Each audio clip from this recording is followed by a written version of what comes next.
Welcome to Accuracy Third. This is our season end burn barrel. A burn barrel means we're not interviewing anyone but ourselves, and we're going to be more disorganized and have a wider field of focus. We've had a pretty fucking good season. Yeah, season 7 in the can. Lots of highs. Oh my gosh, yeah. Almost so many no lows. interesting people. Yeah. Almost no lows. Almost no lows. But it was a really low low. Which it ought to be if out of your 15 episodes, one of them, 1/15th, is a low. Like, why not make that a crater? A stain, in fact, on our reputation and our body of work. I'm going to say every episode this season was gold. The lows are all abstract, and listeners will never know. That's true. Like, it's still a great episode. It's just stuff. Well, you know, our project, if we don't reiterate it enough, isn't to entertain you, although we hope to. It is to get an oral history of Black Rock City, which means that everybody who makes it, all of the weirdos that come in all of their forms, in their good and bad and ugly, are welcome to come and talk to us and share their experiences so that there's some sort of record about how wild this thing is. You know, there's it really is more of a reflection on our guests than it is a reflection on us. Thank you, Beth. I feel a ton better. It's true. We take the editorial stance that if you tell us a story, unless there is some massive technical issue with the recording, which has on occasion happened, we will publish your material. Now, if you're Aubrey Marcus, we're going to probably shit on you throughout the entire time we interact with you because famous people deserve almost none of our respect. Everyone's famous at Burning Man. Yeah. I don't know if I would enjoy talking to Aubrey. No. Well, I mean, I might. He's got a lot of mace to talk about. There's certainly a thrill in shitting on people deservedly. I can't do it to their faces. That's scary. And I'm nice. He's wealthy. Nah, maybe if he's posting on Reddit or something. They don't think of us as people. I'm not sure where we're going with this. What are we talking about? Shitting on Aubrey Marcus. But why? Because we've done it before, so why not do it again? All right. Well, if anyone knows Aubrey Marcus and can invite him to our listener appreciation party, Beth will not confront him, but Rex has a grudge that he needs to clear. Let me clarify. What I'm saying is that there are some assholes that come to Burning Man. And the story of an asshole is a valid story. Our reaction to that asshole will be divergent from our reaction to the rest of the community. Largely professional. Yeah, honestly, we don't need to explain, but we have interviewed some real assholes. Mm-hmm. And we've got good enough ethics. So for the most part, that doesn't really bleed through into the transcript of the episode that we put out. Oh, or but we sit around. Or outro. Yeah. But sometimes we do intro an episode like, yeah, so-and-so is here. And boy, did they have a lot to say about such and such. As you are listening to this episode, hopefully you're on your way to Playa, and we are already there. But as we are recording this episode, we have got 2 weeks left until we hit Playa, which means, obviously, last weekend we were already up past the Playa, having a work trip to the Burning Man Ranch, Black Rock Station. We got our work done. We had some fun there. You'll hear about that in a minute. And now we're already starting to build the thing that we spend all year talking about. And we're hoping that you are driving safe on your way up to Playa, or you are packing safely. Don't pack with your eyes closed. That's stupid. Check to make sure that no one has tied your shoelaces together before you start running through the house, collecting your piles of underwear and your t-shirts and your blankets and towels. And if you're already on Playa working, we hope that you are taking plenty of breaks and staying hydrated. And hi, how's it going? Yeah. Hi, people on Playa. Y'all are cool. A great time to drink water is when you're in the porta potty. And also right now. Mm-hmm. Right now. Oh, yeah. Hey, water check. Drink water. Drink water. I don't know why you guys need to say fuck you to the audience like that. You know what? Why don't you eat some calories, too? Have you had a nap? You look like you could use a nap. Well, I figured we could start this Burn Barrel episode by introducing ourselves. I'm Rex. Oh, I'm Beth. And I've been D-Day this entire time. And one thing you might not know about the three of us is that we are all suffering due to my drinking problem.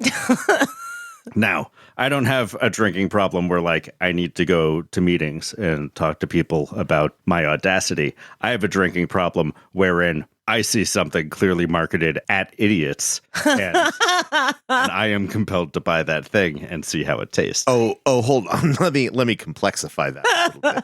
You have a drinking problem where you see something that is clearly marketed at idiots, but failed to sell to those idiots and wound it up in grocery. Gross out. Because even the idiots are not going to buy the espresso cocktail with citrus. This is an Auténtico Corajillo espresso coffee and citrus cocktail. It comes in a nice little black plastic shaker with a big sign running up the top in all caps, so it's shouting at me, "Add ice!" Oh, I bet you better add ice then. Did you shake it? It looks like it ought to be shooked. I believe it has to be opened first. I am unpeeling it right now. Everyone can see what I'm doing. Oh, wow, it peels. It peels. If you go to our YouTube, that's youtube.com/accuracy3rd. I don't think it is. You can see me making this cocktail right now. Okay. Oh, God. It's not like... Oh. Wow. Okay, so it comes in a little plastic shaker, and I thought he was just going to pour... open it and the liquor would pour out. But it is literally a shaker in which there are 2 little airplane bottles. Pretty sure that's a Cuddy Bang. I don't think that's illegal. Weird little chodes. It's not a Cuddy Bang because they didn't serve us any ice. Brought my own ice. Yeah. Wait, what are the 2 little liquor bottles? You have to... That's a good point. The one that looks like thick urine is citrus flavor. Citrus flavor? Yeah. And it's neat. Since they came all sealed up in the little plastic shaker, they don't have the strip underneath the cap to tell you that the bottle hasn't been fucked with. So somebody could have actually urinated in this in the factory. Let's give it a sniff. Ooh, that smells like real cheap triple sec. It's like simple sugar. It's not just simple sugar. Yeah, let's see that bottle there. What do we got there? Well, I've got another one of these in the fridge that we can take a picture of. See, the thing is, I know why I bought one of these. Why did I buy 2 of these, Beth? It wasn't 2 for $3 or anything. It was just obviously I need 2. Obsessive compulsive is a complex disorder. This espresso coffee liqueur is it smells like... it's still going to smell. It smells like Kahlua, but Kahlua with a little bit of BO in it. So what this is underproofed rum, essentially. Cane neutral spirit with artificial flavors, FD&C yellow number 5, and artificial colors, 12% alcohol by volume. That's 12%. This is also 12%. Yeah, I imagine it's all the same stuff. It's underproofed rum. Ew. Did you just lick the rim? Of my shaker? Yes. Are you going to be using this shaker before it goes through the wash, Beth? Probably not. You think we're ever going to use it again because it's a shaker made of plastic? Ooh, natural flavor and sodium benzoate and potassium sorbate. Oh, good. Well, that's why one of them was cummier than the other. All right, I'm going in for a sip. Do it.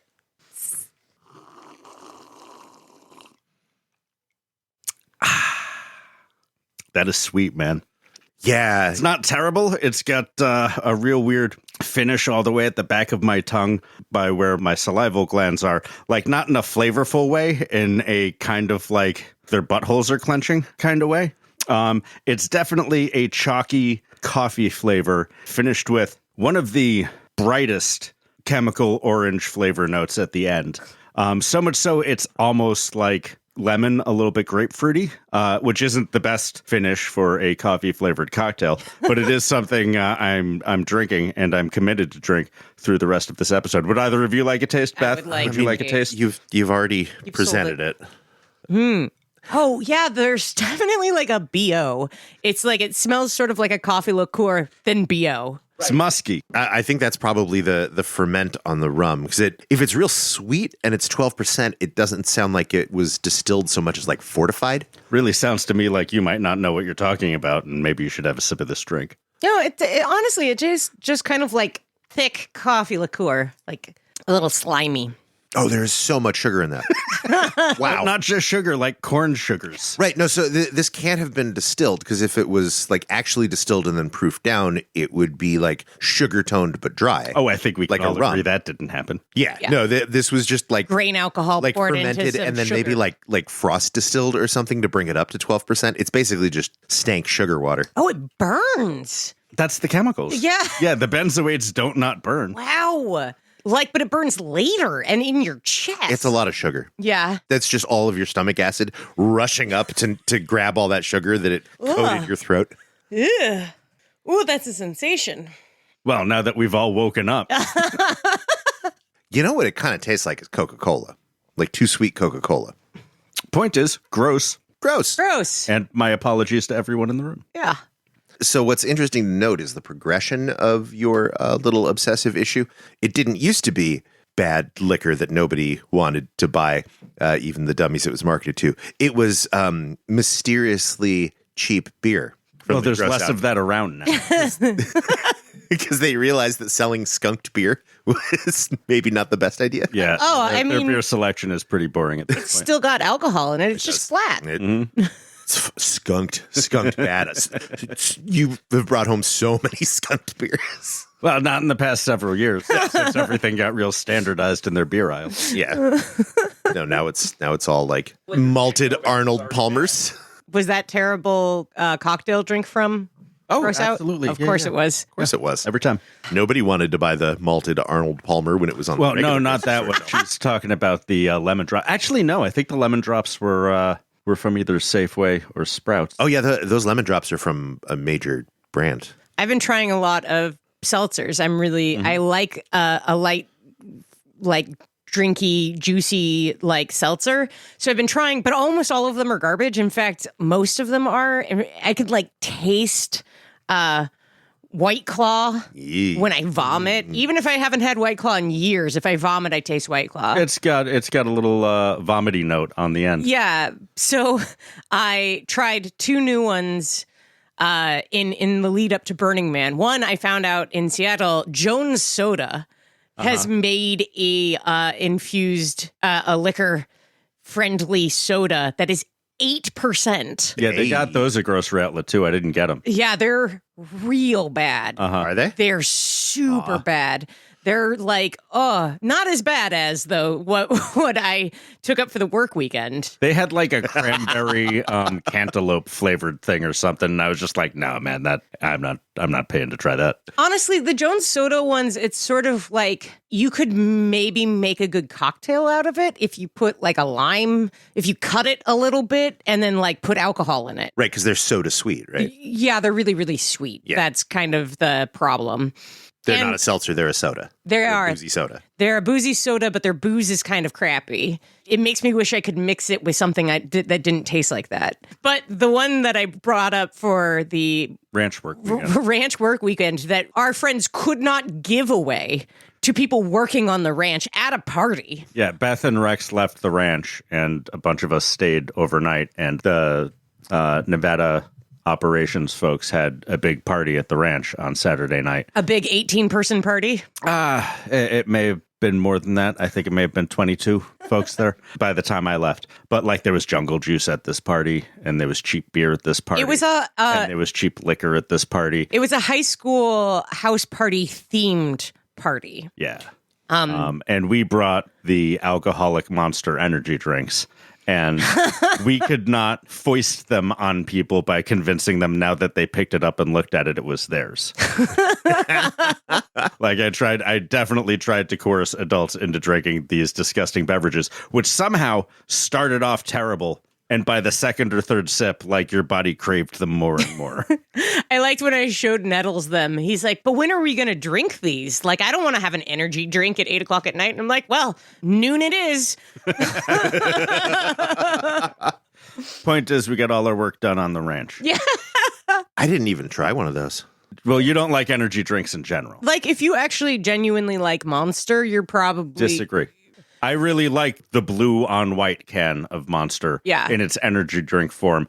In its alcoholic energy drink form, that shit is wrong. I feel like I'm misplacing I could actually drink it with it's good. Yeah. Yeah. definitely. Well, when somebody makes a NOS energy drink, alcoholic energy drink, I'll give that. They did. It was called Sparks, and then they made them illegal.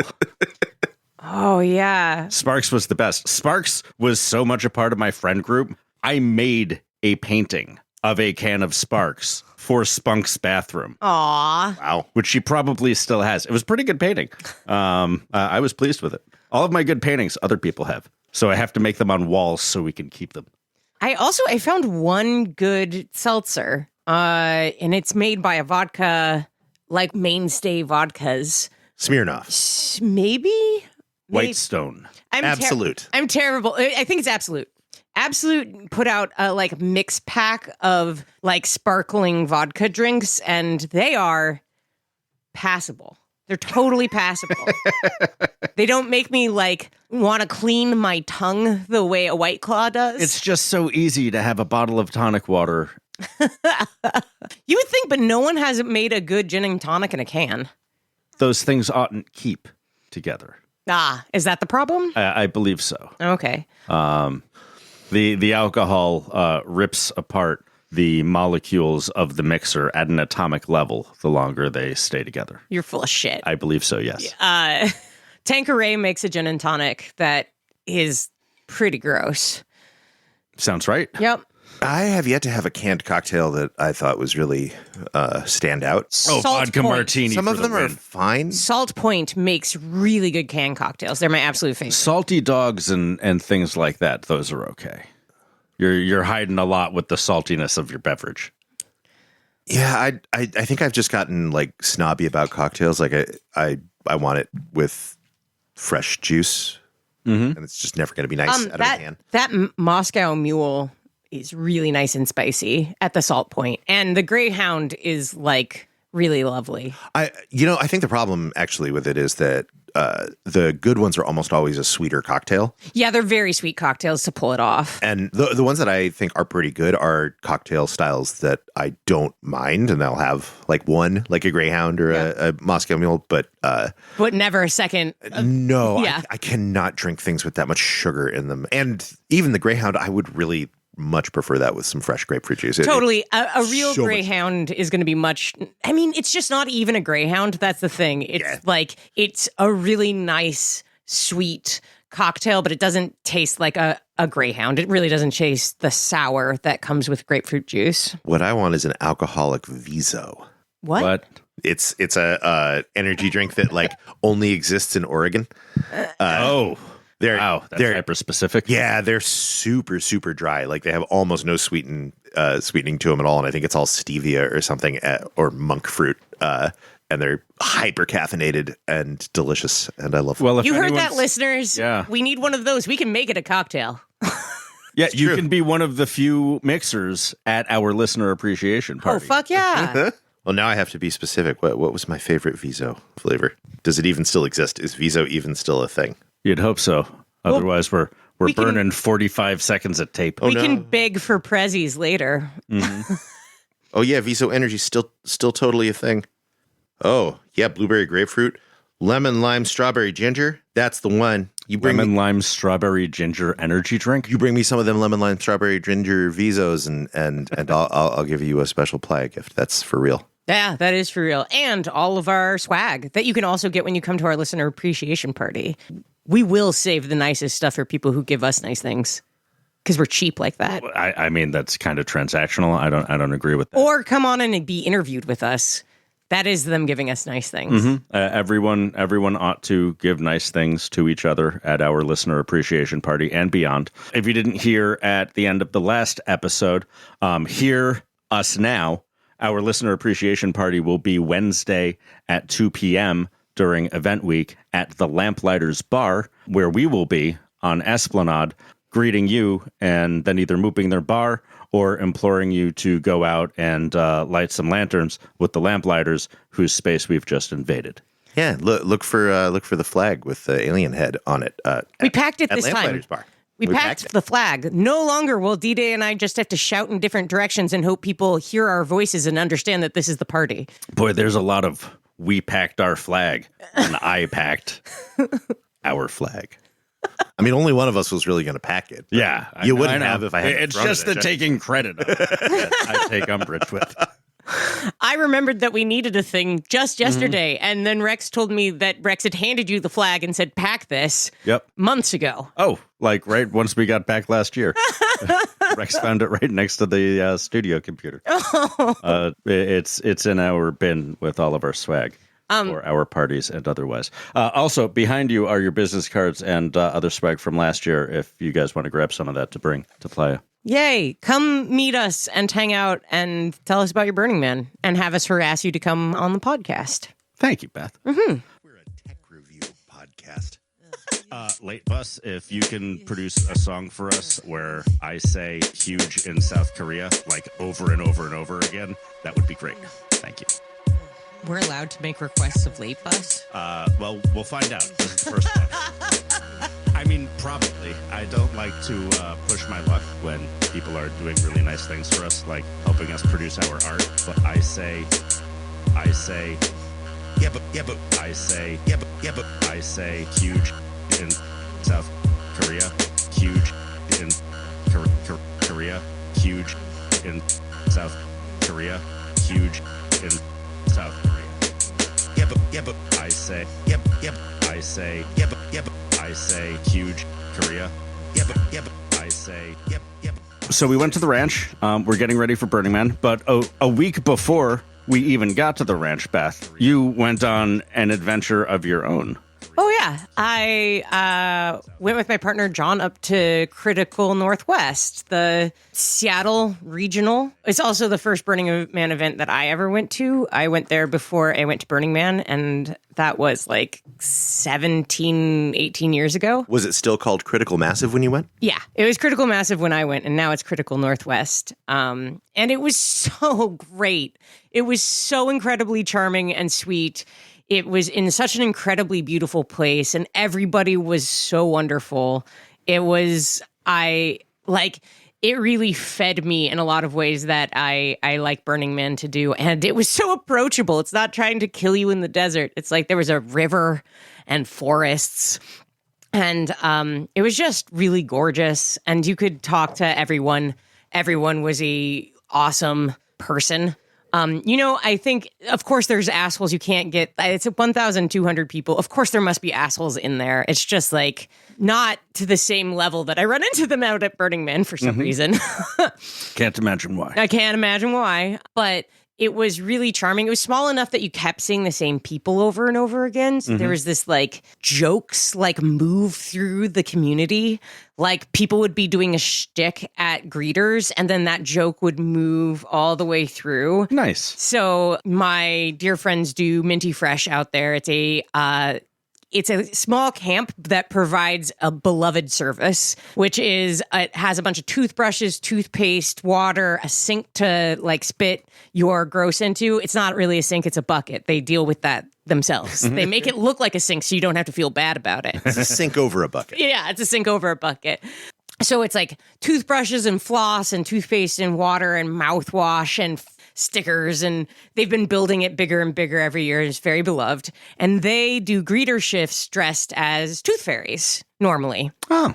Well, this year, Andy and Shauna went out with them and forever tainted their tooth fairy brightness. Yeah? Yeah, they decided to be tooth fairies in a much more aggressive way. Like from the lame horror movie from the late 90s, early 2000s, The Tooth Fairy? Maybe. All I know is it involves Shauna getting up on people's faces and saying, "Show me your teeth." Oh, that's fucking amazing. Yeah. I would have loved to have seen that lady do that. And Andy scaring children, but they were asking for teeth and trying to barter for teeth, human teeth. And while they were doing this, they ran into a dentist coming in that then they kept running into. But the best part was, so after scaring some children and eventually saying, "Hey, we won't. We won't follow through on this." At Minty Fresh, a pile of human teeth earrings showed up. Fabulous. Yeah. Oh, you want teeth? I got teeth. Yeah, I got teeth. If I'm able to finish my little baby doll sculpture that's going to take a whole bunch of human teeth to finish before I get to Playa, I could bring probably 30 or 40 fake human teeth just in a little bag with me to Playa. And when we meet folks in Deep Playa, I could be like, hey, pick out your lucky tooth. That's pretty good. Hold eye contact. I mean, you do have to order teeth over the internet, which is... dude, they are lousy with teeth on eBay. You can also buy human teeth on eBay, but they're not human teeth. They're also like synthetic dentist teeth. It's just that whoever's selling them out of the country doesn't understand that like they should explicitly say that these are not human teeth.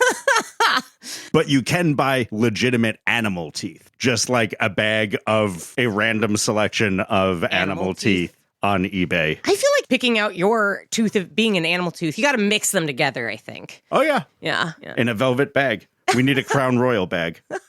If anyone can bring a Crown Royal bag with them to Playa, we would happily fill it with teeth. $6.99 for 10 front deer teeth fangs, canine animal teeth, craft supplies, project taxidermy. Oh, and you can get little skulls carved out of teeth.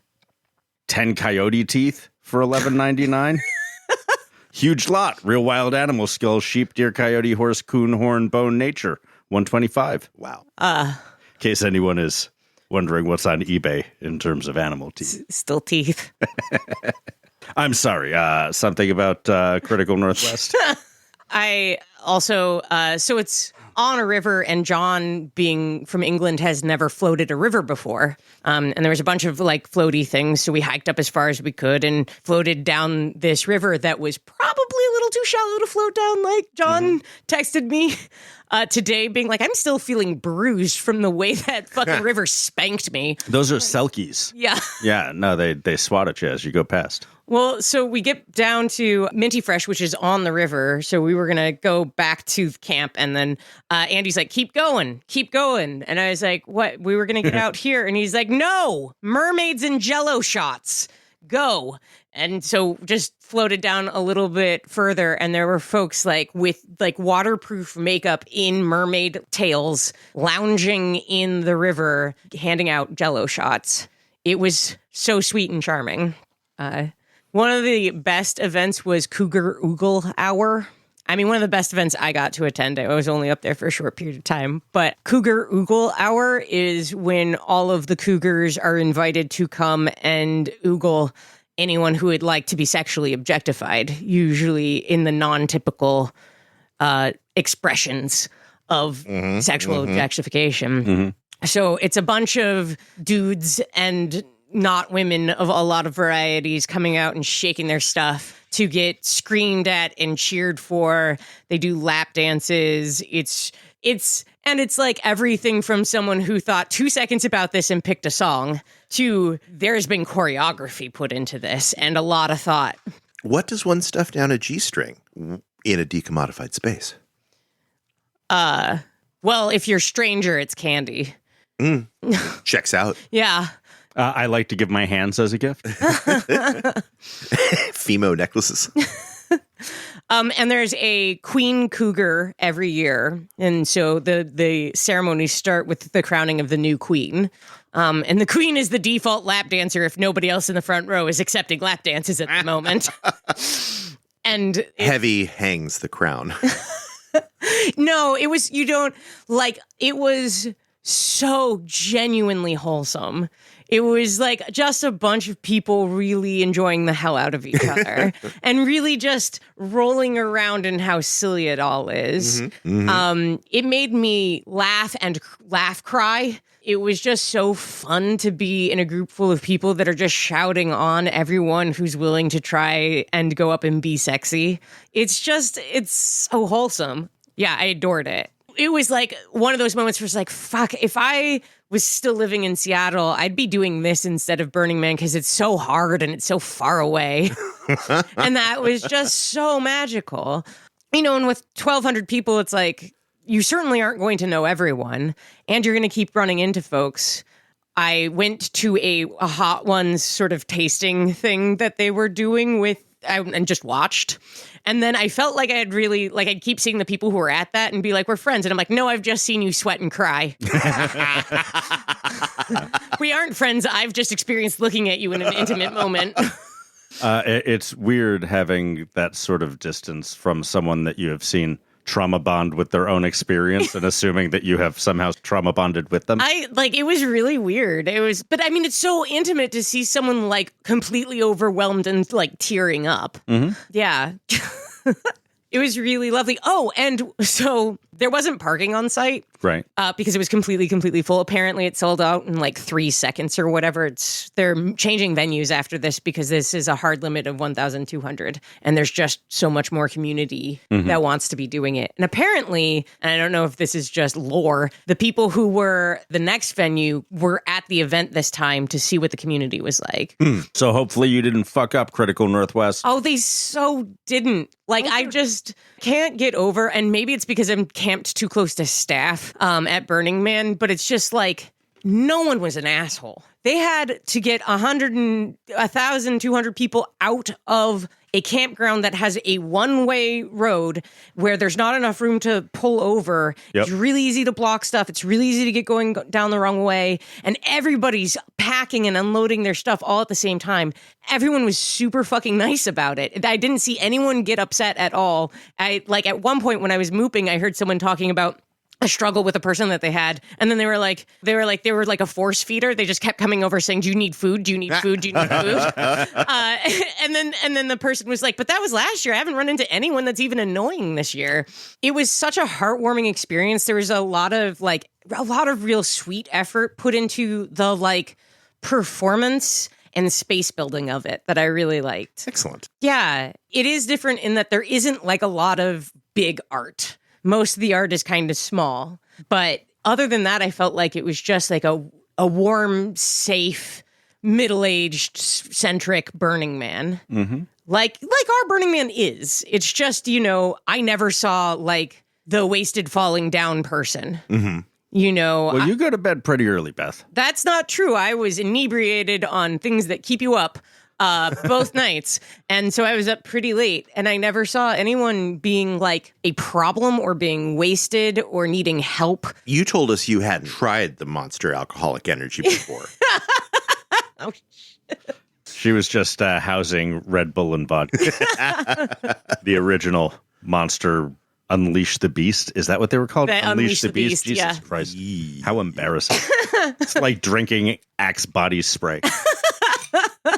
Yeah, it reminded me how much I fucking loved Critical, and it was my first experience going there, and it was like a 500-person event at the time in like 2007, and it was small and felt much more like not nearly as developed in all of the camps. Like there's so much work people put into how cool their camps are.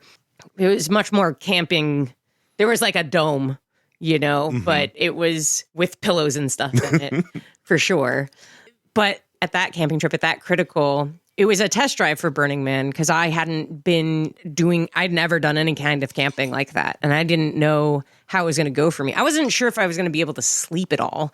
At the time, like I had horrible insomnia just all the time. So I was a little bit worried that I was just like, well, if I can't sleep, I'm going to go crazy. So this is going to be a test. Oh, you'll sleep. You will. You will totally sleep. But I found that out. You'll smash yourself into the ground.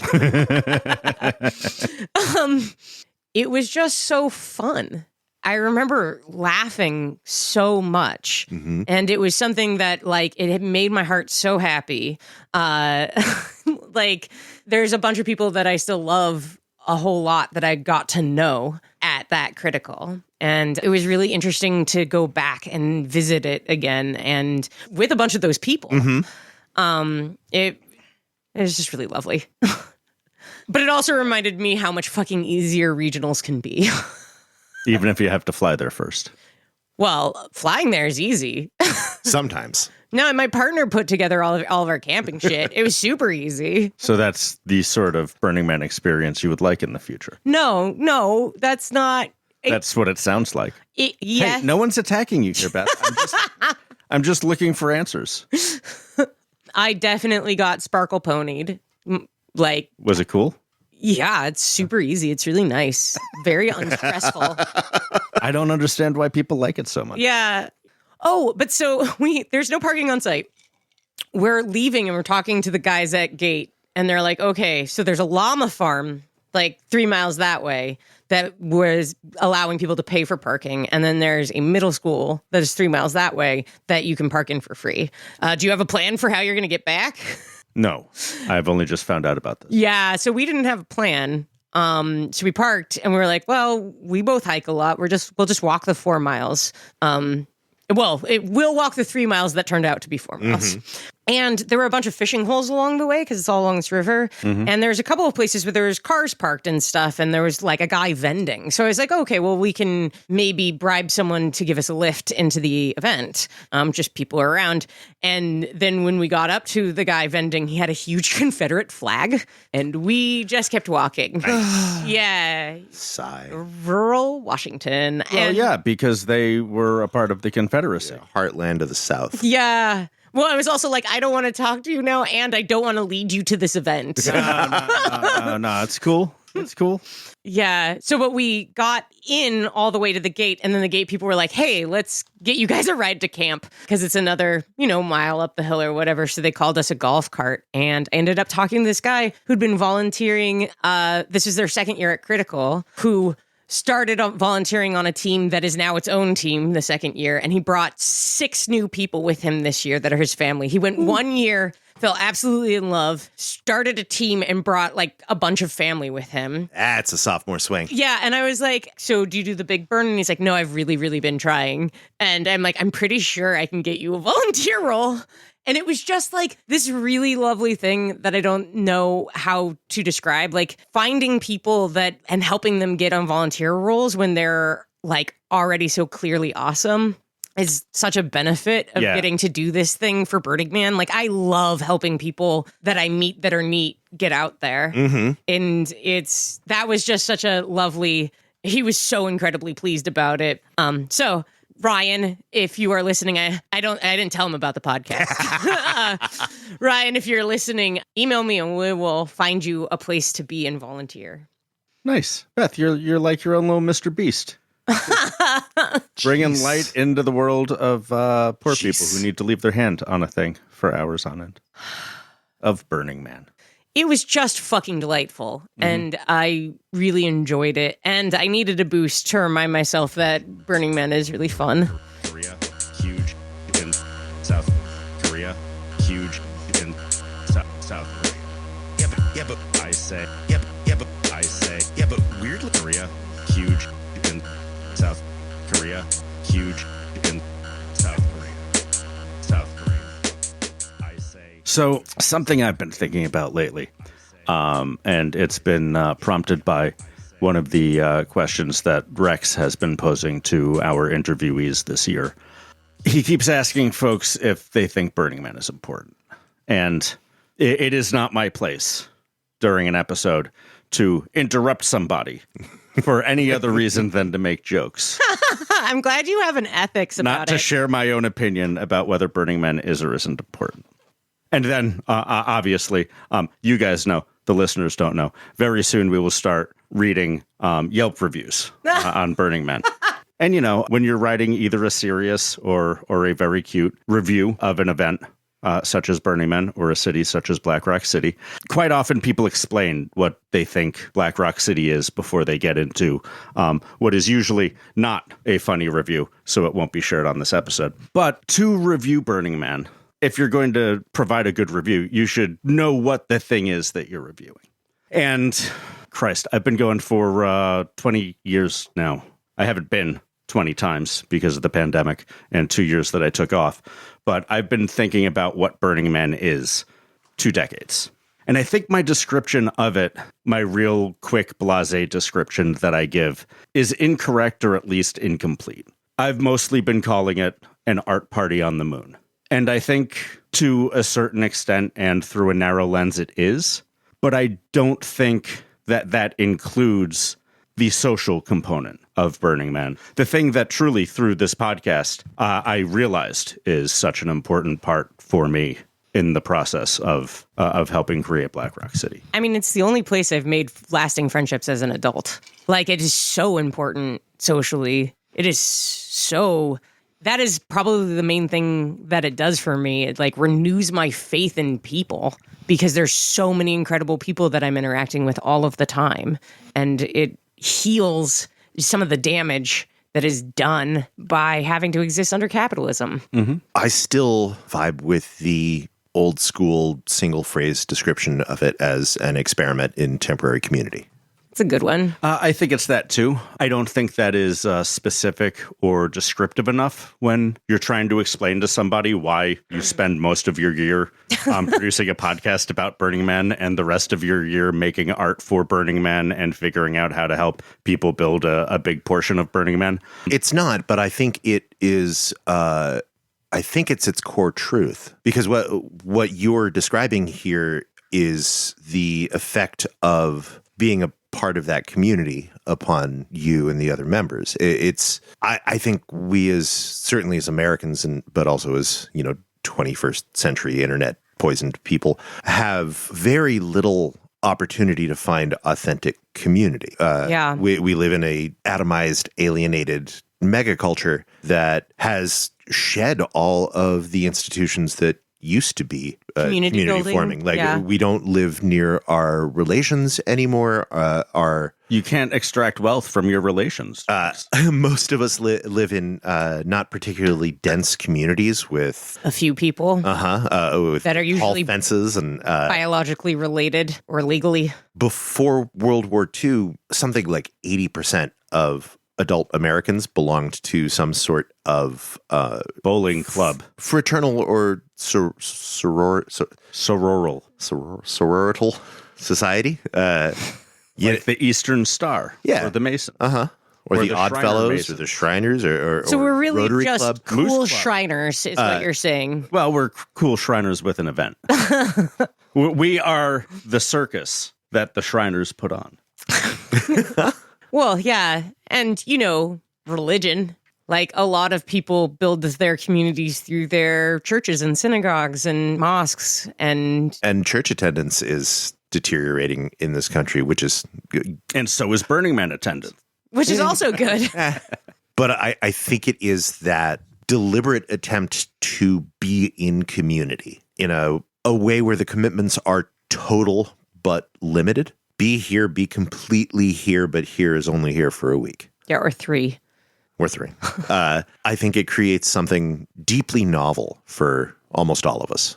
I mean, yeah, a lot of the stuff that I've been finding rewarding about doing more in our department has been around how to help the community and to help people get the things that they need to be with each other. And that's super rewarding. Yeah, it's a really nice, I get a chance to help, figure out our code of conduct and stuff like that, like ideas that help shape the larger feelings around our community. I also get to do our new camper orientation, so I get to talk to them and tell them about who we are and what we're doing. Turn them into your faction before the rest of us even get to meet them. We've noticed, Beth. Very crafty of you. But it's neat to get to be that person for people. I like that. And how we work together matters so much to me. To get that chance to say and model the sort of things that we are hoping and expecting out of our community to do to take care of itself and each other. It feels really good to get the opportunity to do that.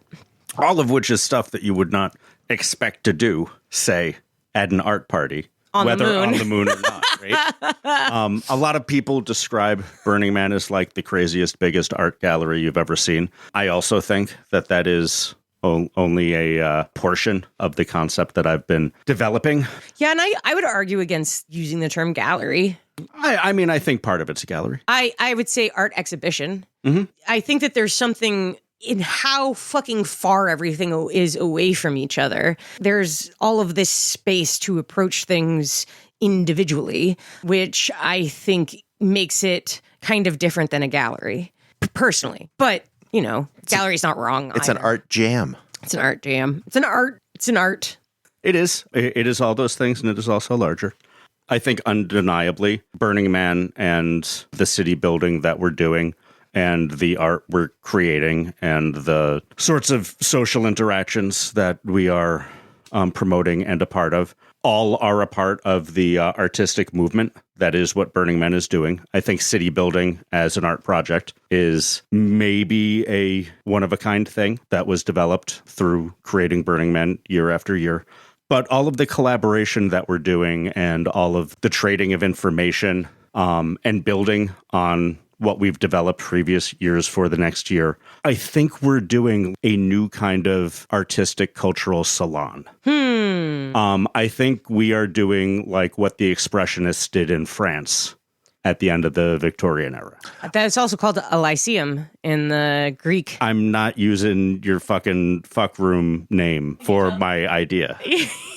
And I think maybe even more directly, we're sort of building on what the Situationists did. They mapped what a city is when decontextualized, and we're taking that map and instantiating it. Well, I got to this idea because I think there are a lot of parallels that can be drawn between what we're doing and Andy Warhol's The Factory. Except the thing that Warhol was expressing and exploring through what he was doing was like unfettered commercialism and capitalism as viewed through art. And we are doing a much larger opposite view of societal form. If you're going to compare us to The Factory, we're almost the inversion of The Factory. Yeah.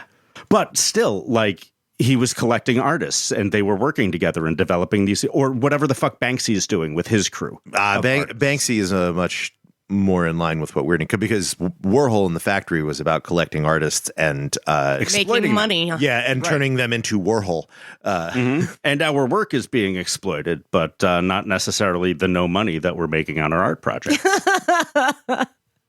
So think about that, the two of you and all of you listeners out there, as you travel out to Burning Man and think about your packing for this year and experience the event this year, if you were lucky enough to go. It is always important to create new lenses to look through when you're experiencing quote-unquote transformative events like Burning Man. And it helps to have new ideas in the back of your mind while you're thinking about these things, so you can have interesting ideas to share with us when you come on our podcast and tell us your Burning Man stories, which surely you plan to do. You just haven't sent that email yet. You're gonna. You know our email address. It's accuracythird@gmail.com. We say it all the fucking time.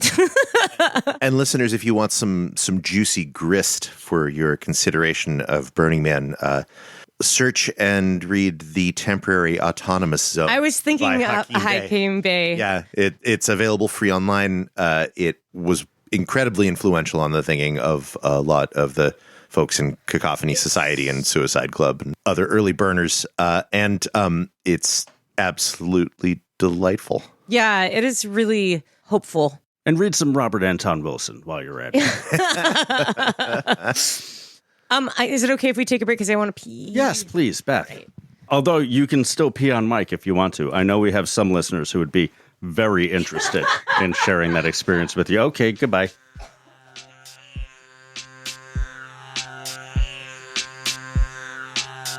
The theme is on weed.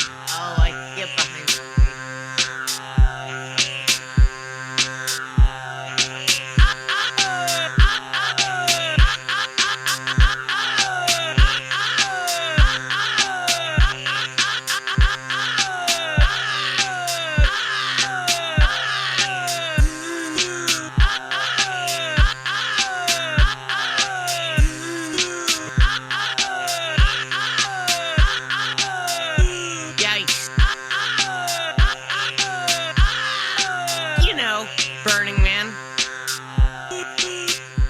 So, Rex, do you have the doc up? Of course I do. Okay, great.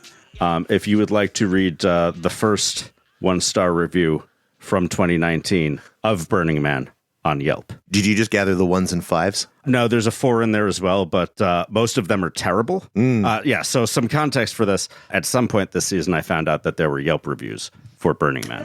That was something that I could not ignore as an easy source of 10 or 15 minutes of content. For this podcast. Okay. And what I discovered when looking at these reviews is that the best reviews you can find all the way in the bottom of the page where you can toggle on view unhelpful reviews. Some of the helpful reviews are in here, but they are much more boring than the unhelpful reviews. And we obviously could not include the several hundred, if not thousand, reviews that I thought were funny on Yelp. So if you like this sort of thing, please let us know on our social media or in our inbox, or if you are a member of our Discord, in our Discord, and I will collect some more Yelp reviews in the future. All right, 1 star from 2019. I wish you'd have grabbed the usernames. Nope. Didn't do that for a reason. Anyone can search these on their own on Yelp. Yelp is a public website. I would have gone with negative 1,000,000 stars if I could have. This place sucked. Very poor weather. No flowers for making crowns. It was very dusty and hot. Hippies everywhere. Many of the quote-unquote art projects are unsafe. The main stage had literally no headliners that matter. Like Hello 2012 called and they want their EDM back. Ew. I was told Avicii would be playing levels at the main stage, but then after he fucking no-showed the set, I tried to talk to the customer service desk, and when I asked for the manager, the very rude attendant told me that Avicii was dead and had been for several years. Needless to say, I asked for my money back, but I was told money does not exist here, which I found offensive, for without it, can we really tell who is better than who? And that should be whom. Come on, Yelp.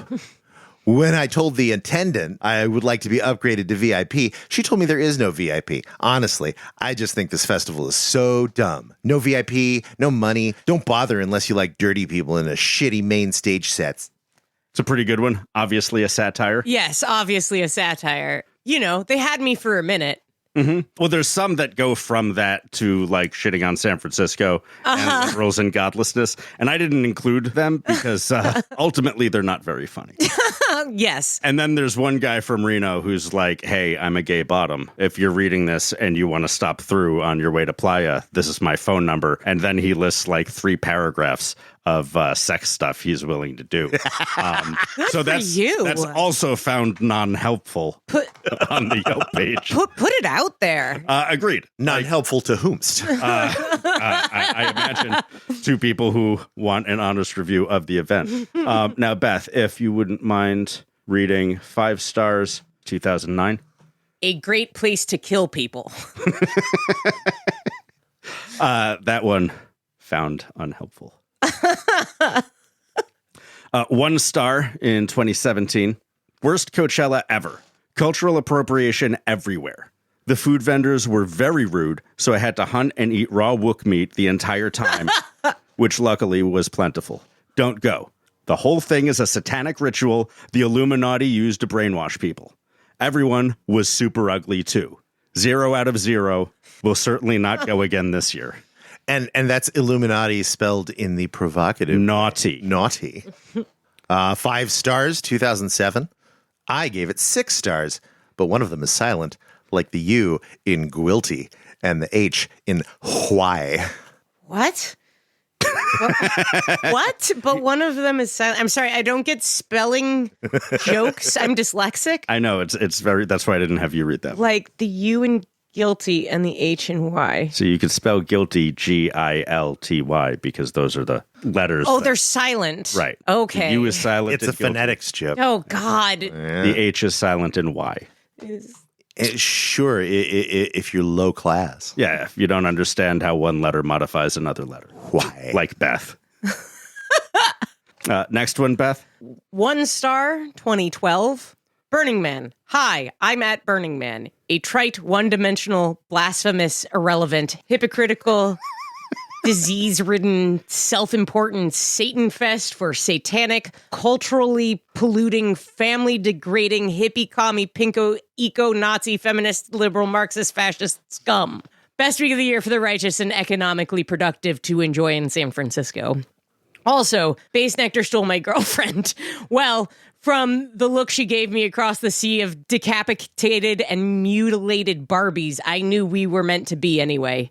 To sum up, the bar sucks, and I heard it's going to be dusty this year. No, for real. Best to avoid. See, that one pivoted from some crazy right-wing shit to some stupid Burning Man jokes. So that one, also not real. I'm pretty sure all of these are just burners being burners. Because those are the ones I chose. Oh, right. Did you see anyone that you were like, this is not a bit, you went and thought badly of it? A whole bunch of them. Oh, yeah? Real mean anti-queer stuff. Oh, yuck. Well, thanks for not bringing those. Oh, you're welcome. 1 star, 2019. Everyone is filthy. There are no showers. Living quarters are DIY, and when I went to the DPW depot to ask for help pitching my tent, they hurled insults and threatened to beat me with a crowbar. Ryan Reynolds never showed up for his talk, and each year they announced Daft Punk will be playing at the trash fence, but it's been 3 burns in a row, and I have yet to see them. I'm beginning to think this event is all hype and no delivery. Like Fire Festival, but with more dust and actual fire. At least the water is free and is provided by these trucks that spray it behind them as they drive down the street. They drive super slow so you can chase them and fill up your Nalgene, but be warned, the water tastes terrible. If you get hungry, there are tons of concession stands scattered throughout the city. But whenever I help myself to the food, angry hippies would yell at me saying, "This is our private kitchen," as if their entitled asses somehow had exclusive access to that stand for the entire event. The tickets are really expensive, so I signed up with Gate this year. I spent over 30 hours scanning people's tickets during the event, and when it came time to collect my paycheck, they told me it was all volunteer work. How can an organization treat its employees this way? I'm planning on calling the union as soon as I find their website. It's frigidly cold at night and hot as fuck during the day. But if you ask for a frozen drink at any of the bars, they will serve you some disgusting cocktail made from warm beer, pickle juice, and rum. That sounds good. In short, I'm not sure why people even go to this festival. I'd give it -5 stars if I could. Needless to say, I won't be back. If you haven't been yet, you're not missing anything. Yikes. Yikes. 4 stars 2023. Had to take a year off because the level of dust is never just right. Either nowhere near enough or way too much. I mean, come on, B-Morg. How many years have you had to figure this out? Amount of mustard was spot on, though. 1 star 2017. Hot, dusty, don't go. I've been going for 14 years and I still go just to make sure I don't like it. It's cute. Before we move on, do we want to just take a second and go address Yelp reviews at all? Yeah. Yeah, you want to make this cohesive or something? Oh, I don't know. I was thinking about it. Well, you have thoughts on Yelp reviews? Oh, it's interesting to see the kind of comedy that comes up there. Mm-hmm. Well, this is all the comedy filtered through me. Right. So interesting seeing what I think is funny. Agreed. But it is a tactic, and it has been for a long time, that burners say don't go, you wouldn't like it.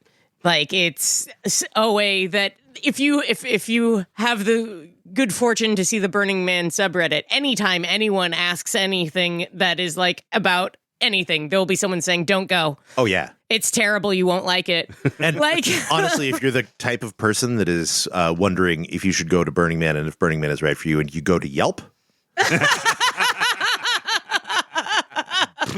don't go. It's not for you. Yeah. Next time, if we read more Yelp reviews, maybe there's like a review for Spankies or something. I think reviews for the commissary is what we're after. All right. Next time, we will collect reviews from the commissary. Because I know they exist. That's okay. Thank you. I feel like we did a thing and now can move on to a different thing. Sounds good. Yeah. A couple days ago, when I realized this would be the day that we were recording our end of season burn barrel, I asked the folks on our Discord if they had anything that they would like to share with our listeners in the community before they go to Burning Man or for their Burning Man experience this year. And we got one very pertinent, very heartfelt piece of guidance. Aw. Yeah. From KC. Not so fun PSA as we were all packing for Playa. Test your fun powders, and for fuck's sake, don't use them alone. Even if you're a seasoned aficionado, been doing this for years, etc., DPW Gate lost a really good one this year for absolutely no reason other than carelessness. someone who had worked in harm reduction in their off-playa life, had access to Narcan and test strips, and just didn't bother to use them that last time. I feel like people on Playa talk a big game about test your shit, but it's all lip service unless you actually test your shit. Fentanyl test strips are easy to come by. Buddy follows up and says that anyone can find Buddy at Anonymous Village, and he'll have fentanyl test strips and Narcan. Just show up there and ask for Buddy, and he gives us permission to tell folks where he's at and how you can find him. And oh shit, we get to work with Buddy for a few days out there. We got his SAP changed to do 4 days of work with us in off-center camp, helping set up before his SAP for setting up his camp comes up. Bonus buddy time. So we get to hang out. What is SAP? Set up access pass. Great. Yeah, it used to be WAP. Yep, WAP was better. WAP, apparently, I've heard that WAP was Means a lubed up pussy. Well, it does, which I agree is better, but... Yeah, hey, high five. Pound that rock. I don't know if that's better. I think that's a sign of certain diseases. I'd have to check with my doctor wife. But people coming in from other countries were having issues with work access pass in association with why they were coming in. Should have been a VAP. What's that? Volunteer access pass. Oh. Except some people work. Yeah, I mean, SAP is fine. Uh-huh. It's fine. I agree. I miss WAP, but I also want Canadians. We would be nothing without their support as volunteers. Agreed. And I mean, we're all coming in early to work for a party that we just burned to the ground at the end. We're all kind of saps. The point is, Buddy came on our podcast, and now he's working on our crew, just like a handful of other folks we've interviewed on this podcast. If you would like to get uncomfortably close to your 3 podcast in your ears friends, you should come on the podcast and share your stories with us, and maybe you can with us in 2025. Feels like a weird thing to put out there. Test your drugs.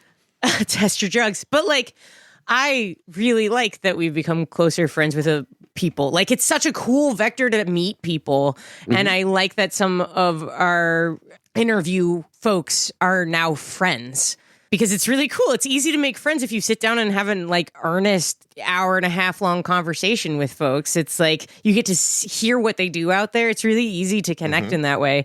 And, you know, occasionally we find people that we get to keep in our life in one way or another. And that's awesome. But we need a filter on the camp. We need a filter on our crew. We can't just invite folks that are random. We vet them first through the podcast. Think of your interview on the podcast as a friendship interview. Holy with the shit, 3 of that's us. the worst. That's so bad. Please bring 3 copies of your resume. And yes, we will be judging you on what stock you have it printed upon. We're also going to need a map of where all of your piercings are to make sure that They're we don't compatible. put the magnets anywhere close to where your piercings are. Oh, Is that good? yeah, Good. I'm good. I am very sorry, Casey, for your loss and for our community's loss. That sucks.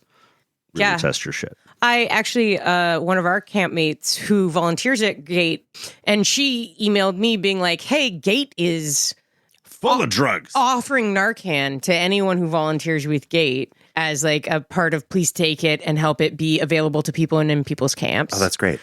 Which is wonderful. Like we've had Narcan in the camps for a while, but it's mostly been people personally bringing it and then having it out somewhere that we label as a public resource.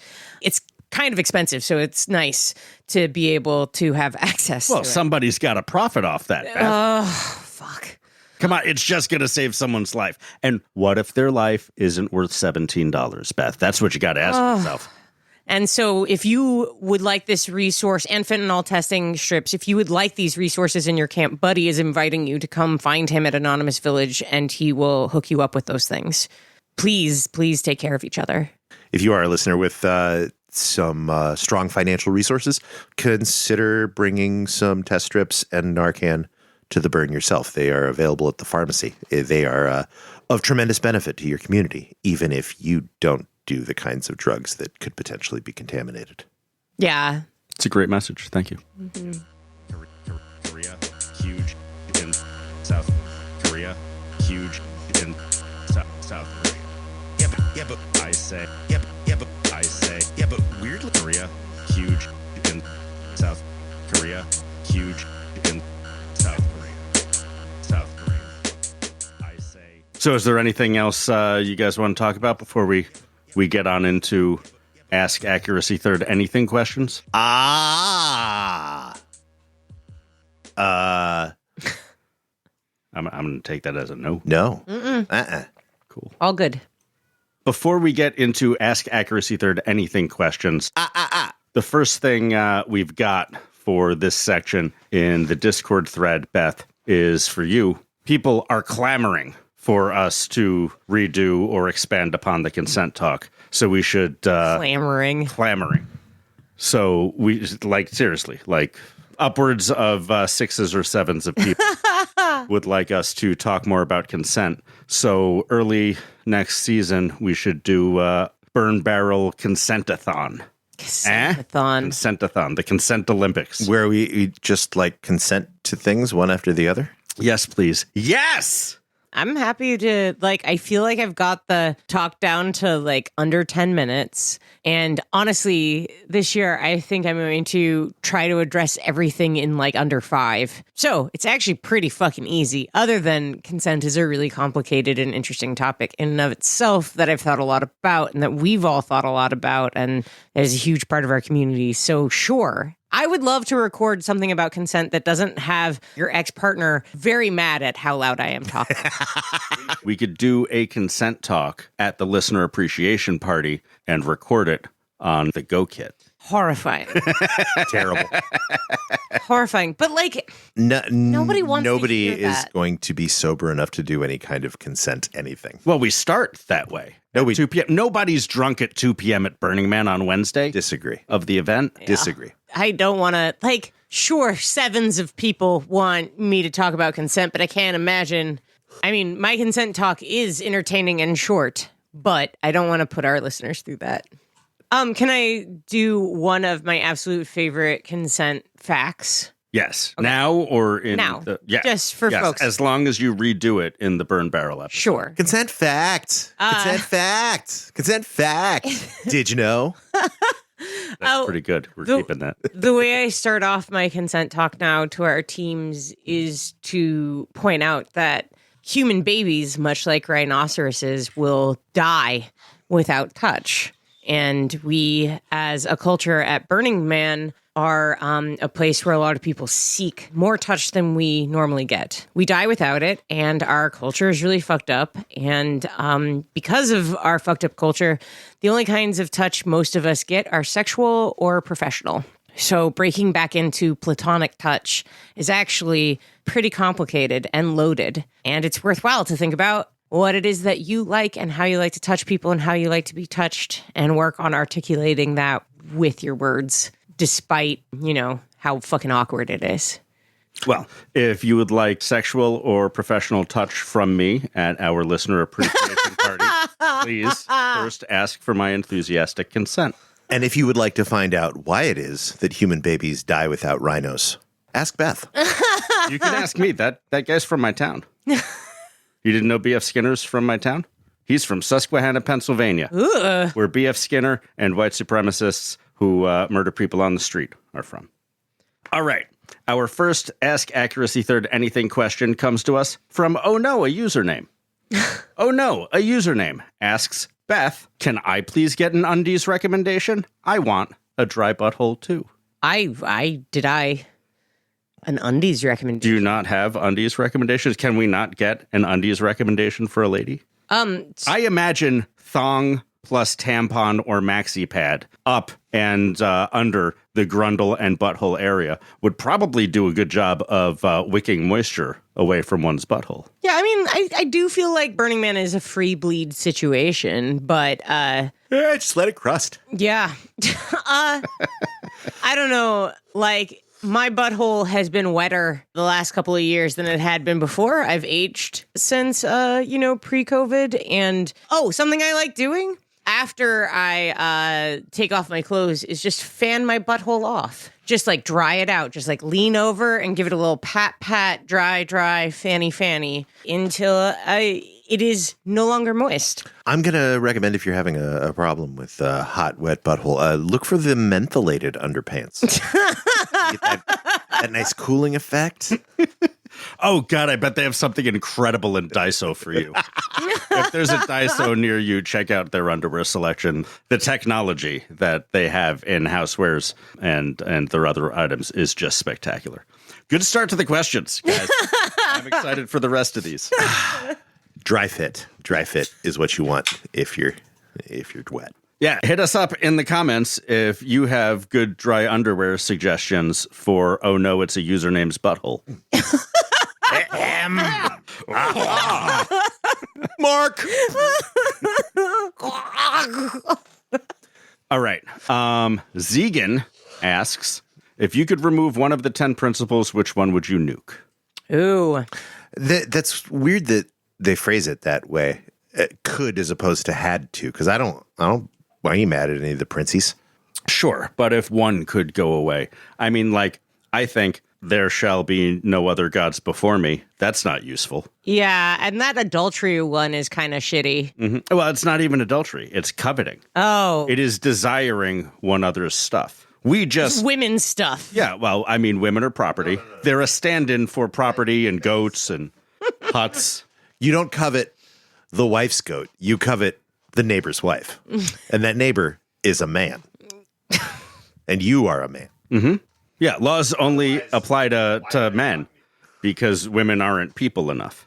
And that's the Bible. The Bible. It should be taught in schools. Of the actual 10 principles, the one that I actually find myself the most conflicted about is radical self-expression. I guess I just live in a world with artists and people who are not scared to express themselves, and I often find people's radical self-expression to be like, yeah. Oh, yeah. Hey. Like, Yeah, I am radically yucking your yum. Yeah. I mean, a lot of people have a lot of damage. Right? And I mean, I like radically self-expressing, but I also find that to be the principle that is often behind some of the behavior that I like the least. Now, do you think it's being authentically expressed or used as a fig leaf for I mean, just genuinely, I want people to go out there and help. Like, I got to have the experience of really figuring out a bunch about myself out there and figuring out how to express myself in new ways. Like, it is deeply neat. It's just that radical self-expression also includes just being a pretty asshole. Like, I guess that's the thing is I just don't like everybody. And when you radically express someone that I don't like you. Uh-huh. Yeah, you know, if you don't radically express someone that I don't like, I don't know if I don't like you. And that is more comfortable for me. Well, the thing is, I'm going to be as kind can be as this affect will allow. In the default world and at Burning Man. And It's about a 4.5. there are some times where I will tell you that I don't like you or I'm not having this conversation with you or no, please walk away now. That does not preclude me from acting as your community member and not starting shit when we're in a shared space. But boundaries are boundaries. And some of my boundaries are, no, fuck off. Yeah, absolutely. I definitely think one of the great things about radical self-expression is a consenting culture where you can always the fuck walk away from anyone. Beth, good segue. Front tug. Hi, Front tug. Hi, Front Hug! See you in a couple minutes, buddy. Yay! Front tug asks, other than consent, because consent is obviously the 11th principle, what principle would you add to the 11 principles, making a dozen principles? Ooh. So the principles are based off of like observing the culture and seeing what it does. They're not prescriptive. They're not like what I want the culture to be. They are what I perceive in the culture. Radical aestheticization. Try that again. I can't. I don't know how to make it work. Radical aestheticization. Aestheticization. See, you chewed it as much as I did. But it was more fluid. It's not a word that's designed to come out of an American mouth. And yet, what do you mean by it? Yeah, explain yourself. I mean that burners seem to go out of their way to beautify the mundane. So the mutant vehicle approach to everything at Burning Man. Why wear a shirt and shorts when you can be a humongous marshmallow? Yeah, like I feel like mine might be something along those lines about detail. I feel like one of the really magic things that happens out there pretty much just through the community is the amount of detail work people put into what they're doing. Like something about scale, right? Like the scale is huge and tiny. That's the radical. That's, yeah. You take everything at all scales and you make it as lovely as you can. Yeah, maybe radical scale is what I like. Consider radical scale would be one that I think we could, maybe we need a baker's dozen. Aesthetics at all scale. Aesthetics at all scale. Not bad. Yeah. DNA, what is the principle you would add? Oh, sorry. Sorry. It's okay. I got this. Wayne's here to interview each other. Yeah, who the fuck is that? Asking questions. Thank you. We have an unknown producer over there in the corner. It's D-Day's mom. That was no more than 40% of my mind.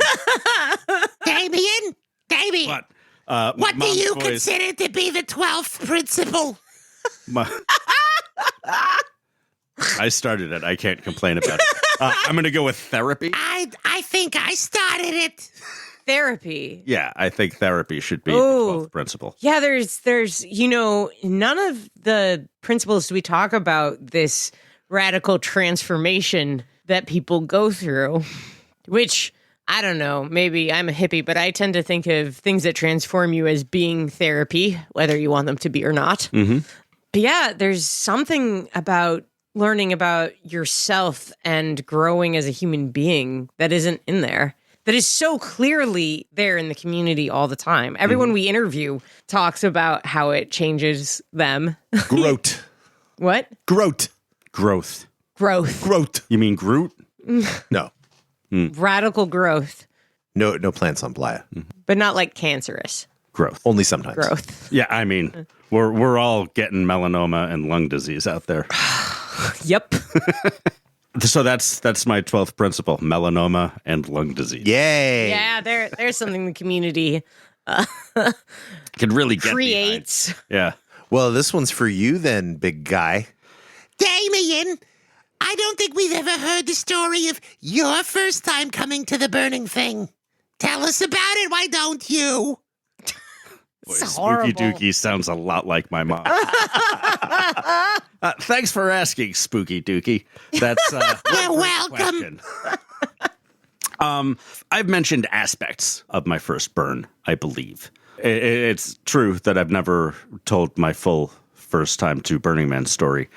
So I moved to the Bay Area in 2004, following a friend from upstate New York who I knew who moved to the Bay Area because of Burning Man. And I visited him 6 or 9 months after he moved out here.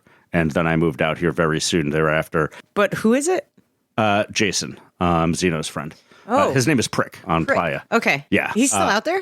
I don't know. Okay. We are no longer friends. It is a complicated relationship, but not like so much more complicated than my relationship with Zeno, which is a pretty straightforward relationship in my experience. Hey, buddy, I hope I get to see you out there this year. If not, I'll see you when I get home. Anyway, so I'm going with that guy and a bunch of our shared group of friends to Burning Man, finally, in 2006 or 7. How old were you? I was of a certain age. I don't know, like 24, 25? Yeah, just 25, thinking, 26. I'm a young, stupid D-Day. Still like a 19 or 20-year-old D-Day, maybe all the way up to my early 30s. Are you embarrassed with the name I gave you? Yes, in a manner of speaking. We had a camp of like maybe 30 people, and like 8 to 10 of us had never been there before. Some folks had only gone once, and some folks had been going pretty constantly since they first started, like 3 or 4 years prior.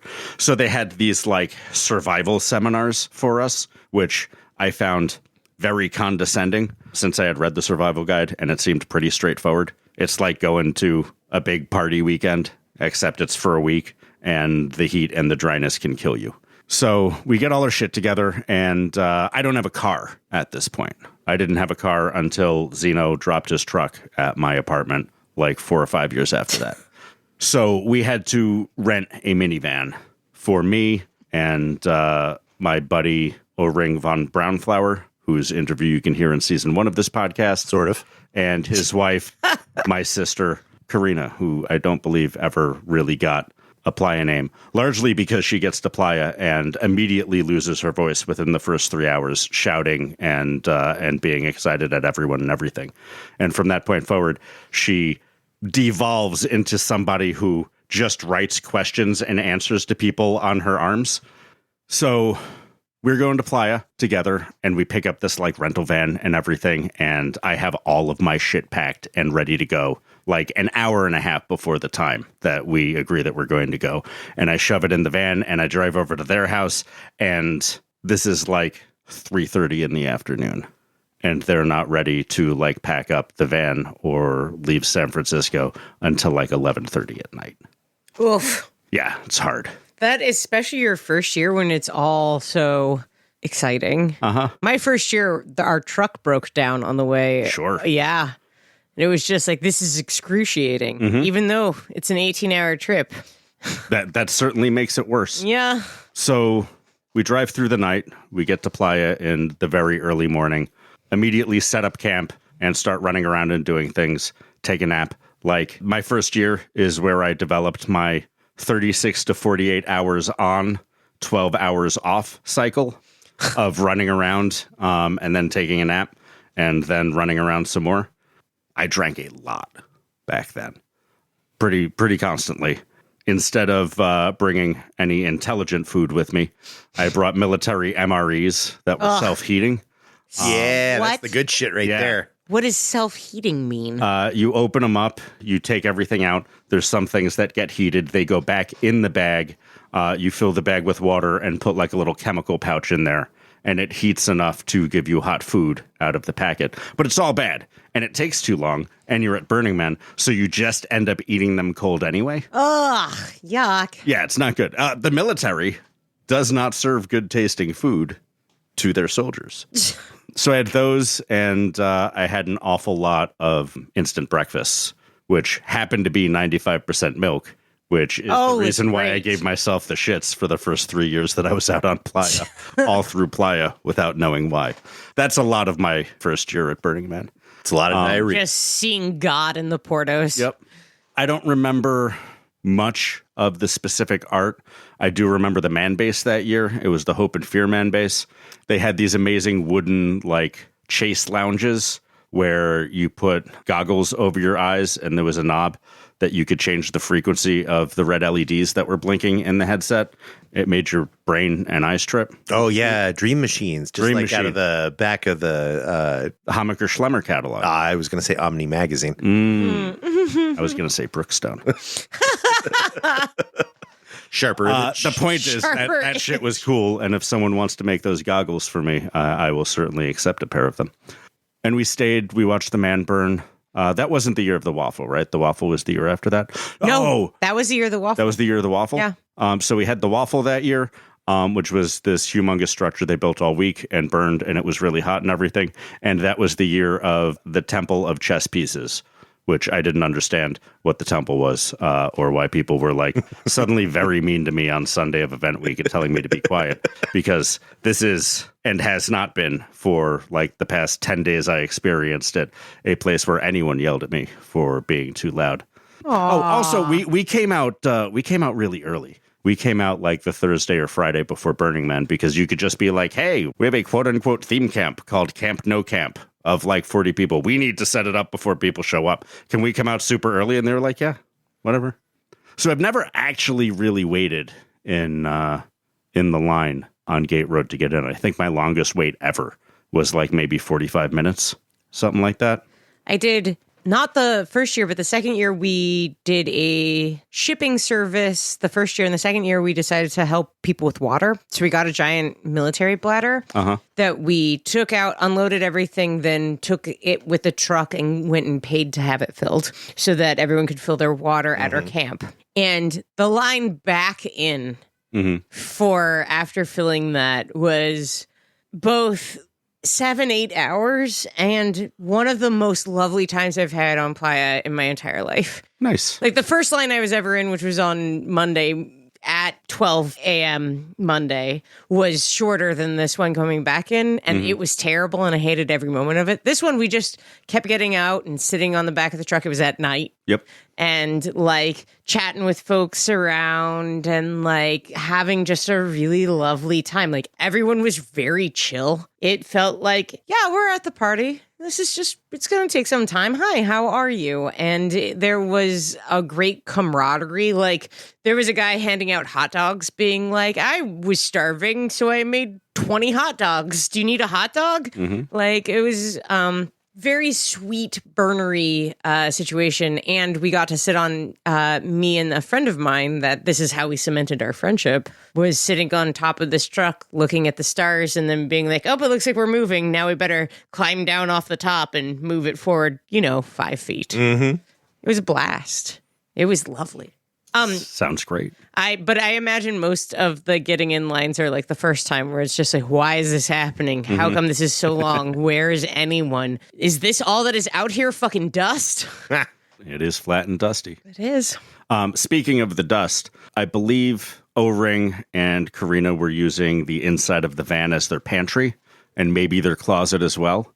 And my intention was, we're renting this van. We're going to have to clean it when we get home. Let's keep like the windows and doors closed the whole time so that the cleaning fee is as low as possible. That was not the understanding I had with the other people who rented a van with me. And like one day I came back and like not the front doors, but like the side sliding door had been left open. Yeah. For days. Just gathering. At the point that I found it. And there was like a legit sand dune forming in the side doorway of that van, like piled up against a bunch of shit that was just there in the back seat.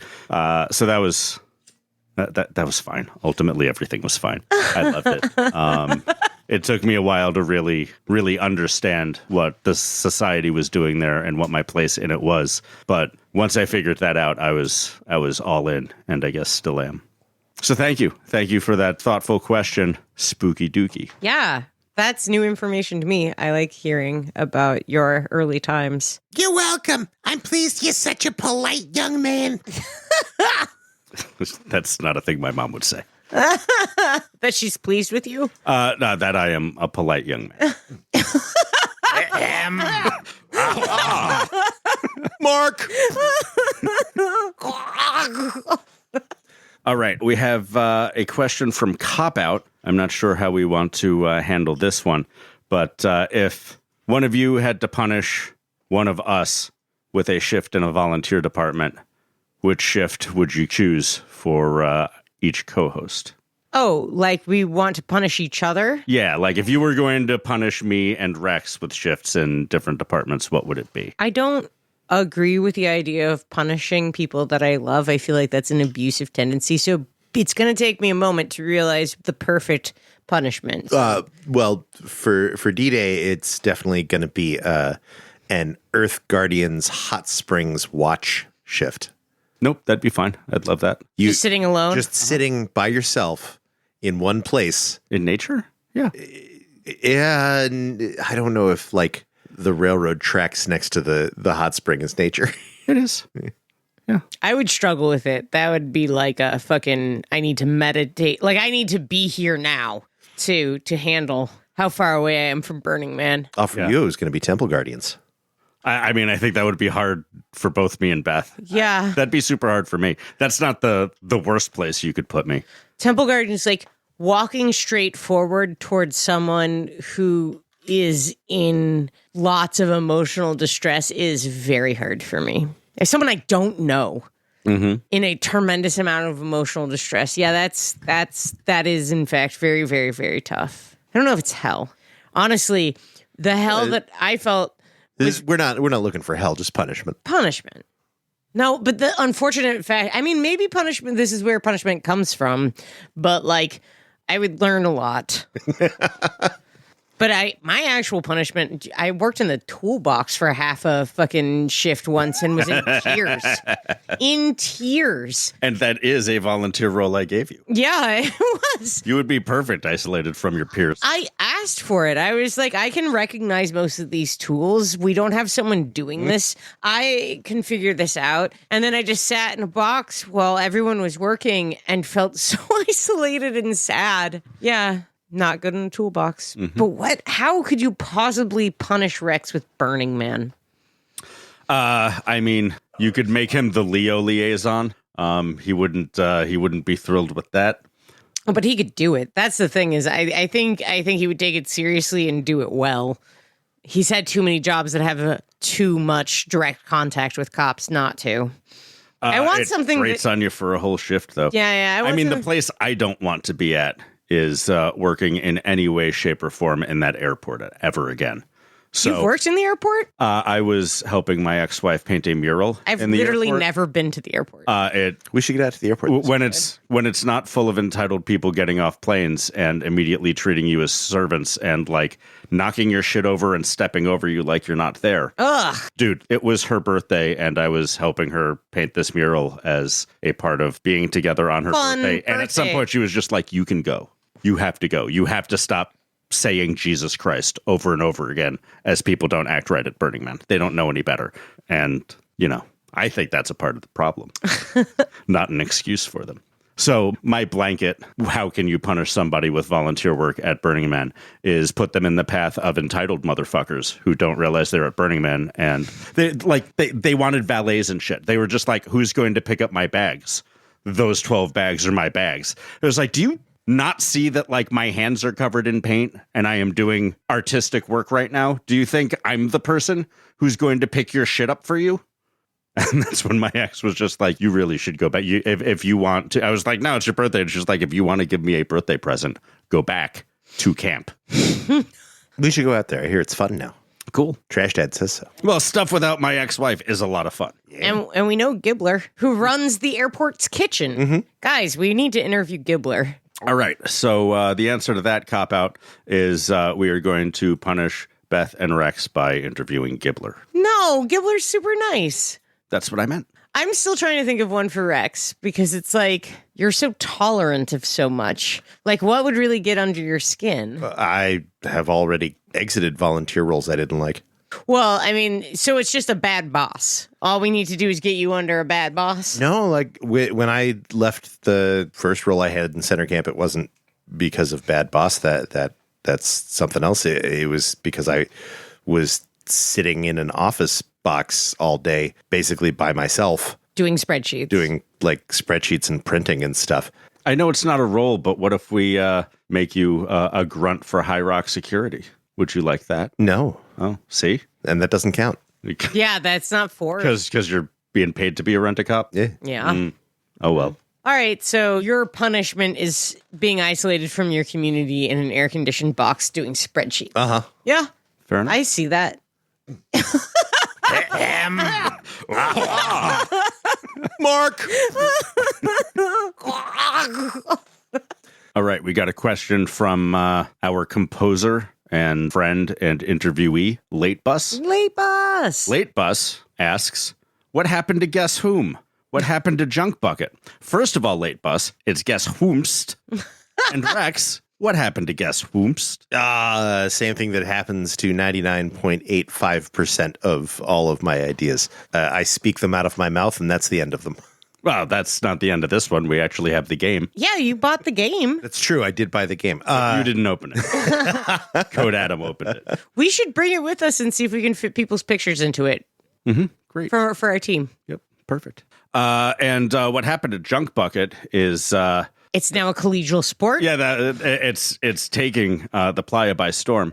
We've got some junk buckets over there in the corner. Mayhaps we should bring them to our listener appreciation party Oh. and teach all of our listeners how to properly thrust and butt We should into the bucket. ask the Junk Bucket crew if they would come to a listener appreciation party and teach the ways of Junk Bucket. Well, some of them are party planners. It seems like it's their job. And I think what really happened at Junk Bucket, in all honesty, is that it was very muddy last year. And so a lot of traditions kind of got paused.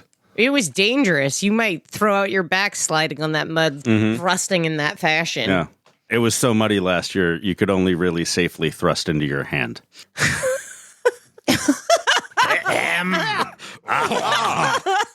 Mark!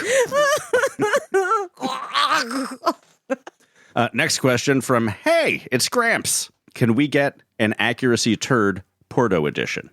I say yes. What does that mean? I'm not sure what we're being asked of. I believe we are being asked if we can release an Accuracy Turd episode of our and everybody else's horrible Porto stories. Oh, yeah, totally. Oh, sure. I thought he was asking us to record in a Porto, and it's like it's really hot and gross in Yeah, there. and even the big ones aren't great. We're not Clowncore, man.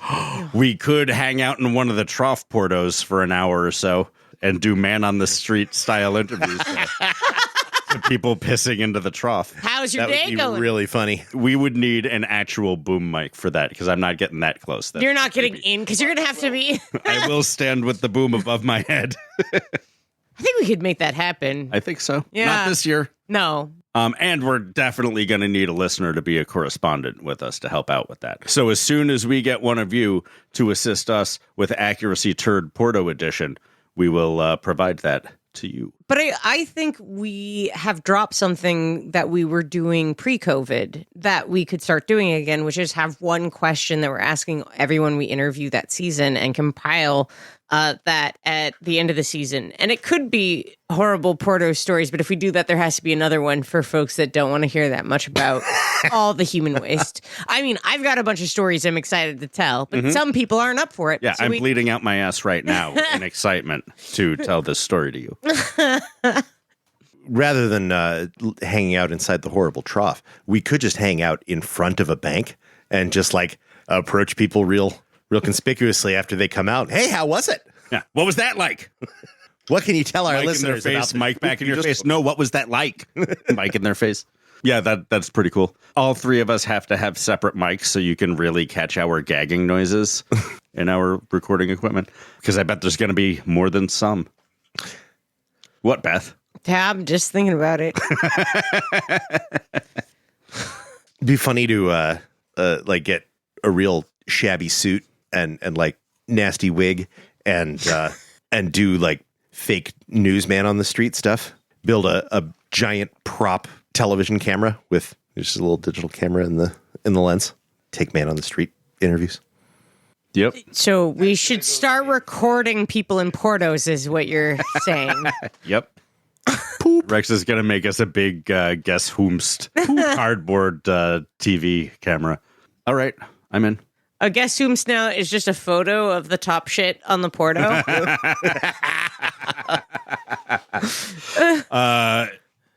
Are there nuts in it? Well, is it an Almond Joy or is it a Mounds? No, it's just corn. I think a guess whom style game called Is It Moose? And it's different desserts and shits. Moose or mess. Nice. That's free, listeners. You can have it. Mark. All right, we've only got a couple left. Since we have been talking about Accuracy Turd, Beth, Rex, what's the worst thing you smelled on Playa? The worst thing I smelled on Playa was that cooler filled with last year's monsters. You opened that whatever cooler. the fuck they were over. Oh, that wasn't last year's. That Did you- was all through the Three- pandemic. 3 years 3 years of monsters of- and water growing something. Hot in a and cold, cooler. hot and cold. Frozen and thawed and boiled. I can feel my bile like coming up in the back of my throat just thinking about it. It's that.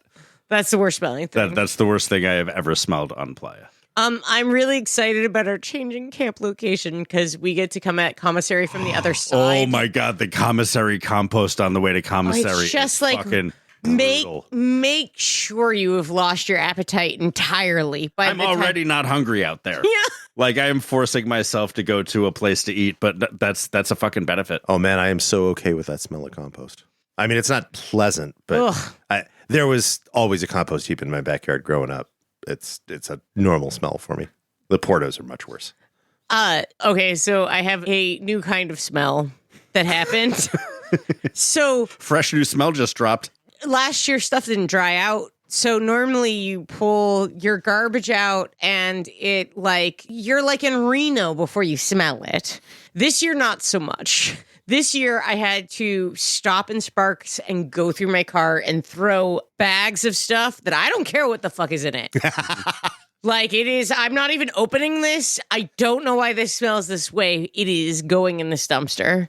Yep. Yep. Horrendous. I'm going to cheat on this a little bit because, like, the nastiest thing I've smelled on Playa is like a Myself. Porto or something. Yeah. It's not a surprising thing, but I process some of the lost and found stuff that doesn't get returned on Playa and comes back to San Francisco, and we try our damnedest to get it back to the Months owners. after, yeah. Yeah. And one of the things was there was a suitcase that had gotten separated from its owner when BXB bus got stuck in the mud.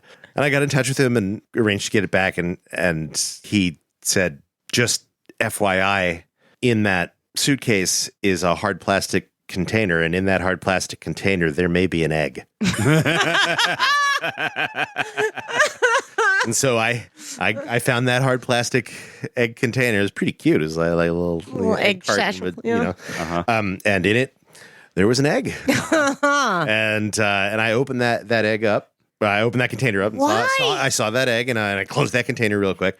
And it was okay. Like, it was kind of nasty, but it didn't freak me out or anything. And then so I took it down to the trash bin in the garage to throw it away.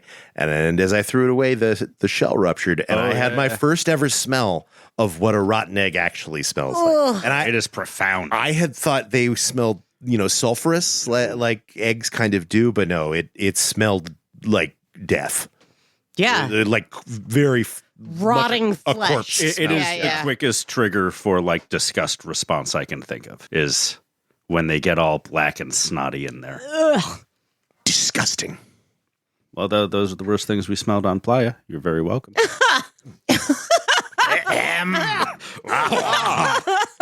Mark. Oh no, a username also asks, would you three do a gate shift ever? No. Yeah, I don't think so.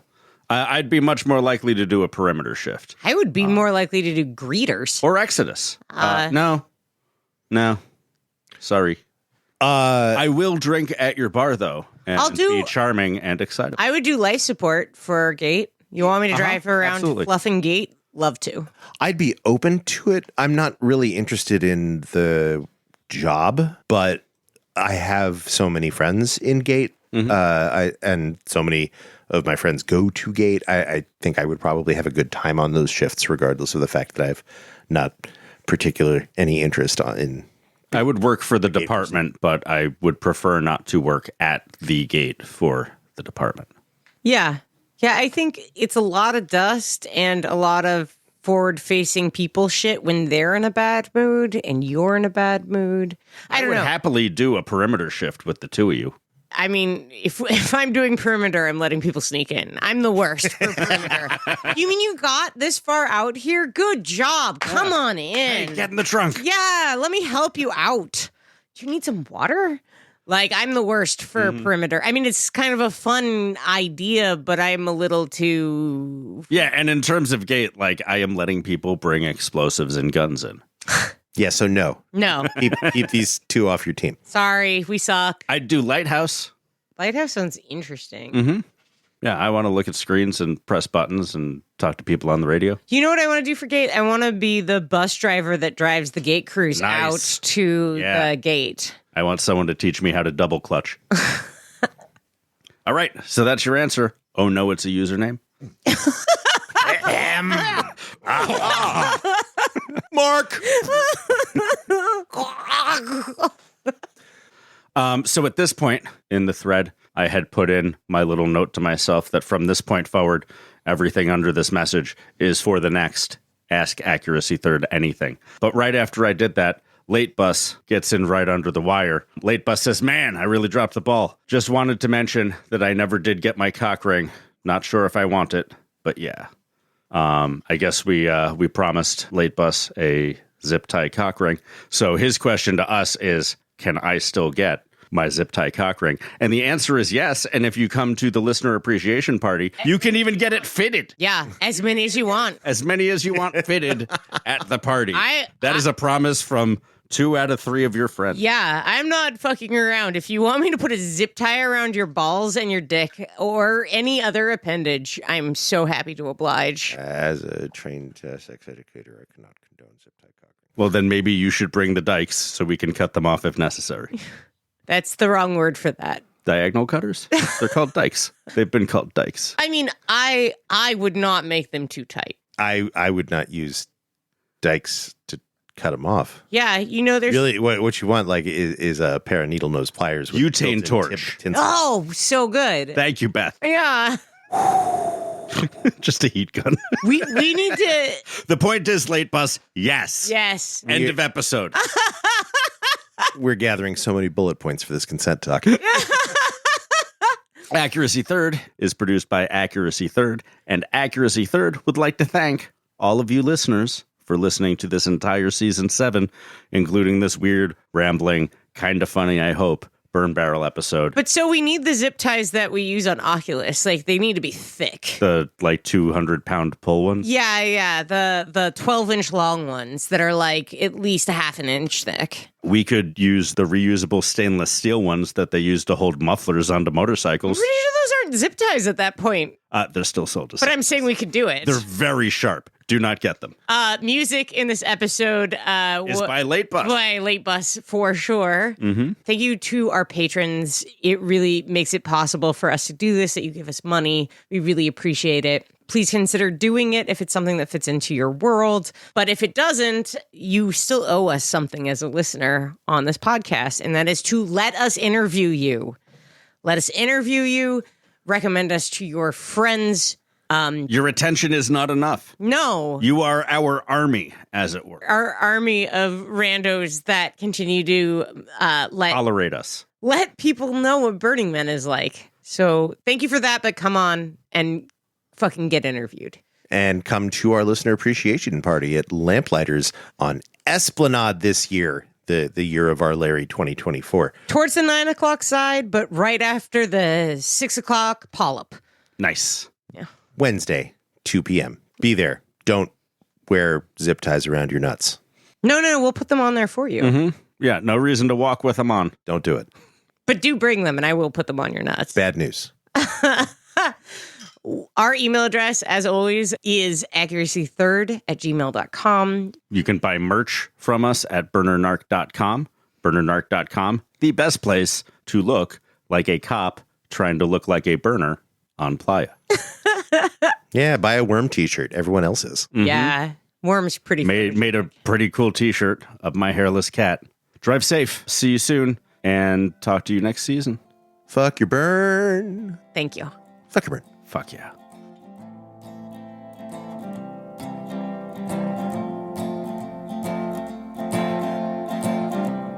Life is excellent. The tap water tastes like excrement. The skies rain poison, but I gotta pay the rent.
Consent fact. Consent fact. Consent fact. Did you know